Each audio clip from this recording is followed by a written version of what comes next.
Video शुरू होने से पहले मैं आपको बताना चाहता हूँ कि हमने हमारा इंट्रो चेंज करके नया इंट्रो बना लिया है, क्योंकि जो हमारा पुराना इंट्रो था उसके अंदर हमें म्यूज़िक का स्ट्राइक आ रहा था जो नीचे आता है डिस्क्रिप्शन के। सो हमको इसलिए न्यू इंट्रो बनाना पड़ा। तो अब वीडियो में आगे बढ़ते हैं। गाइज मैं आपको एक चीज़ बता दूँ, जो निखिल है वो चैनल छोड़ के चला गया है। सो अब ये चैनल सिर्फ मेरा है और सिर्फ मेरा ही है। सो वीडियो में आगे बढ़ते हैं। सो गाइज आज की वीडियो का थंबनेल देख के आपको पता चल ही गया हो कि आज हम कौन से कार्टून की बात करने वाले हैं। तो जी हाँ गाइज, आज हम बात करने वाले हैं ईडा टेन जंप के बारे में। और आज मैं आपको बताऊंगा इसकी स्टोरी लाइन और कई सारी आपको इसके बारे में चीज़ें बताऊंगा। सो वीडियो को एंड तक देखते रहना, चैनल को सब्सक्राइब करना और बेल आइकन को भी दबा देना। और हाँ, अगर वीडियो पसंद आए तो वीडियो को लाइक भी कर देना। Payroll, city peso, everybody on the payroll, under control. Every 20 minutes change clothes, shot my boy post. Only do shit when I say go, if you say so. Run up in the scene in my tight jean shorts, looking like a pimp, but I got one hoe. Yeah, you shut me out and I said hell no. Never switching up, only switch. So guys शुरुआत करते हैं ईडा ten jump के creator, producer, comic maker, director और भी कई सारी चीज़ें। So guys सबसे पहले बात करते हैं कि इस कार्टून का क्रिएटर है कौन। सो गाइस इस कार्टून के क्रिएटर का नाम है तोशीहिरो फुजीवारा। और गाइस बात कर लें इस कार्टून के प्रोडक्शन कंपनी की। सो गाइस इस कार्टून की प्रोडक्शन कंपनी का नाम है एनीप्लेक्स और ट्रांस आर्ट। और गाइस इस कार्टून के मांगा कॉमिक्स कंपनी ने बनाई थी, उसका नाम था कांडाशास कॉमिक बॉम बॉम। ओए तेरे पापा मेरे को कहाँ उठा के ले गए थे बे? भाई मेरे को पता है ये ना आपका चैनल हड़पने के चक्कर में है, और ना किसी ने अपने पापा को भेजा था आपको उठा के ले जाने के लिए। अब तो तू गया लारवी, अब तू बचेगा नहीं मेरे हाथों से। नहीं भाई ये झूठ बोल रहा है भाई। मेरे पापा तो अपने ट्रेनर के साथ गए हुए हैं। अगर ये झूठ बोल रहा है तो वो टायरन था और कौन था बे? भाई मैं जानता हूँ उसे, मैं जानता हूँ, वो इस चिग्गू के गांव का है, वो टायरन हटा रहा है। भाई ये ना मेरे को हटा के ना खुद आना चाहते हैं मेरी जगह पे। तो ये बात है। चल लारवी, रॉक स्मैश।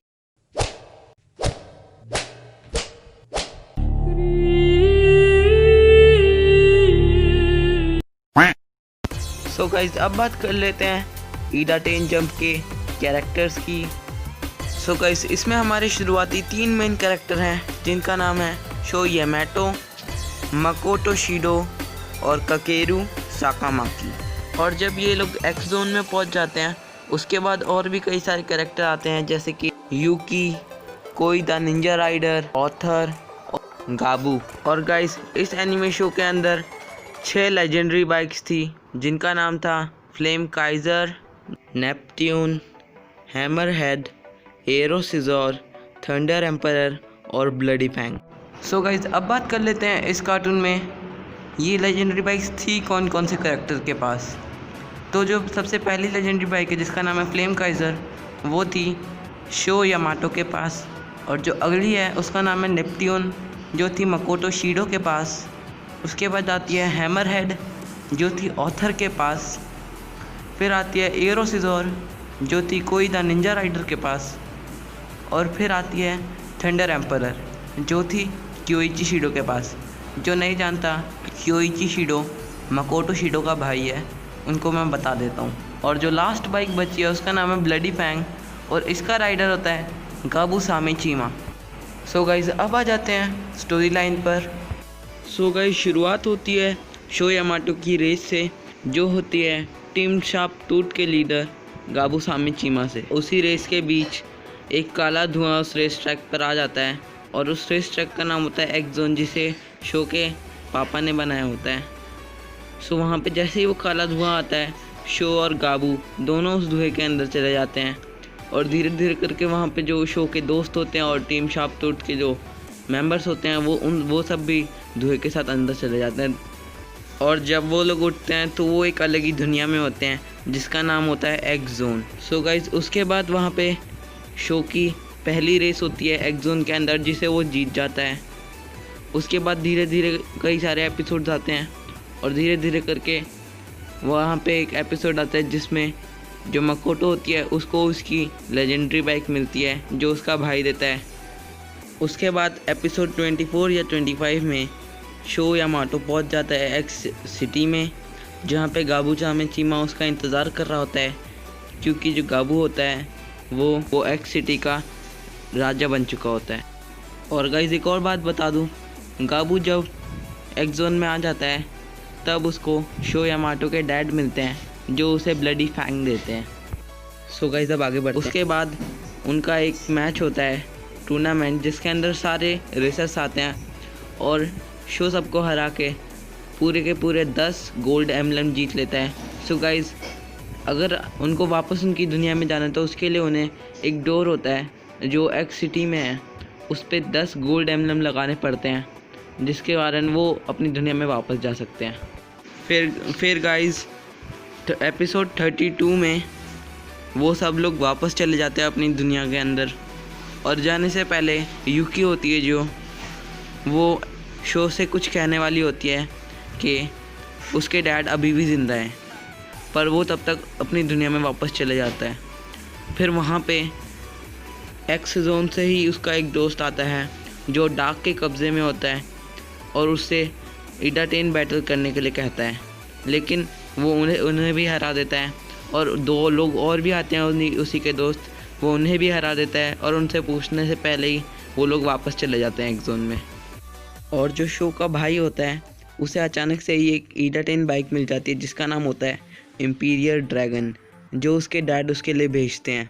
और जब वो डार्क के कब्ज़े में नहीं होते तब वो उस बाइक को बनाते हैं। और फिर जब उनके पास 4 इडाटेन बाइक्स आ जाती हैं, एक मकोटो की बाइक, एक शो की बाइक और एक ड्रैगन इम्पीरियर उसके भाई की बाइक, शो के भाई की बाइक और गाबू चामेचिमा की बाइक, ये सब 4 इडाटेन बाइक मिलके जब एक साथ टकराएंगी तो ये वापस एक्स जोन में जा सकते हैं। तो वो यही करते हैं, जिसके कारण वो वहाँ पर वापस पहुँच जाते हैं।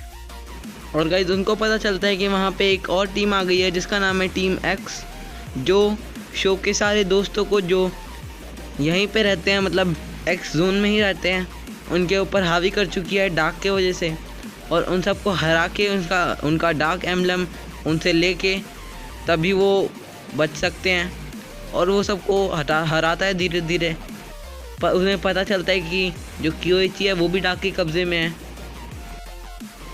और जब वो कियोइची के पास जाते हैं तब उन्हें पता चलता है कियोइची के पास एक और क्लोन टाइप की एक इडाटेन बाइक है, एकदम इम्पीरियर एक्स जैसी, जैसे शो के भाई के पास है इम्पीरियर ड्रैगन।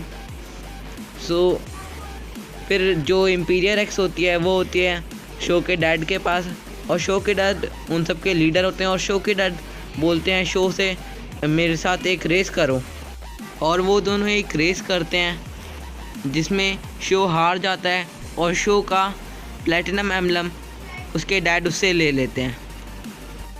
और गाइस उसके बाद क्या होता है कि सारे जो राइडर्स होते हैं एमटीबी राइडर्स, जिनके पास इडाटेन बाइक होती है, गाबू, कियोइची और बाकी सब, ये सब मिलके शो के डैड के पास जाते हैं उनको पकड़ने के लिए। और धीरे धीरे करके और भी सारे राइडर्स आ जाते हैं जो नॉर्मल राइडर्स हैं, ऐश के दोस्त जो बाकी एपिसोड्स में दिखाए गए हैं, और उनकी मदद करते हैं। आखिरी में फिर धीरे धीरे करके बचते हैं गाबू और शो।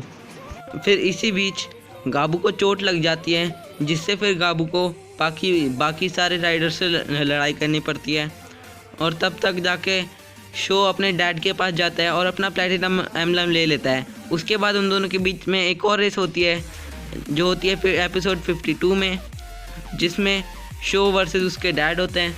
तो उस मैच में शो जीत जाता है, और उसके बाद एपिसोड 53 में जो लास्ट एपिसोड है उसमें वो सारी स्टोरी बताता है कि क्या क्या हुआ उनके साथ और कैसे वो डार्क के कब्ज़े में आए।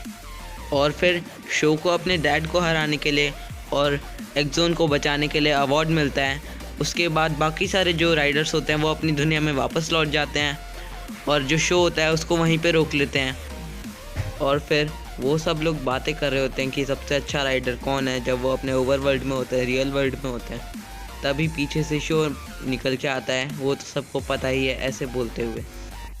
सो गाइस वीडियो पसंद आई हो तो लाइक कर देना, चैनल को सब्सक्राइब कर देना और बेल आइकन को भी दबा देना ताकि ऐसी वीडियोस आपको मिलती रहे। अभी जिंदा हूँ तो जी लेने दो, जी लेने दो, हरी बरसात में पी लेने दो।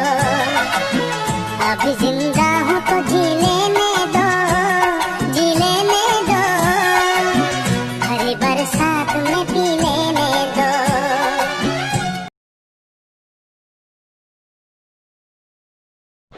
ओए, धूप के बीच में बरसात का गाना कहाँ गा रहा है तू? देख लियो लारवी, एक दिन तू यहीं पे होगा और मैं तेरी जगह हूँगा इस YouTube चैनल पर। अच्छा तो ये बात है।